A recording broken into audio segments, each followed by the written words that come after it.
तुम्ही हा त्या अरविंद भाऊ ना बघ तू काय झेंडे काढले तू काय झेंडे काढले बघ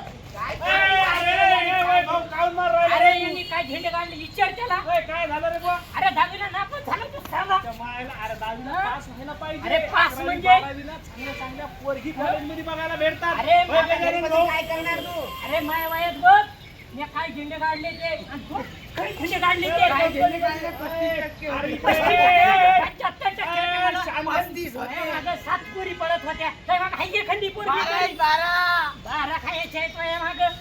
हा? अरे या अरविंद भाऊला विचार या म्हाताऱ्याला विचार पोरी तुझ्या मागं- मारल रे बेवा मारल नाही हो पोरं काका येत त्याचं रोजच येते अभ्यासाला कमी नाही केली याला मी कशाला कमी नाही केली पैसे दिले आपल्या भावाने काय काय दिवे लावले ते आम्हाला माहिती आहे. अरे बाबा बस बारा बस झालं भाऊ पोरी बस बस झालं भाऊ हा? नाही बाकी जायचं आम्हाला काय जायचं मी माझ्या भावाला घेऊन जातो भाऊ चांगलं चाललं शाळा चाललं चाललं चाललं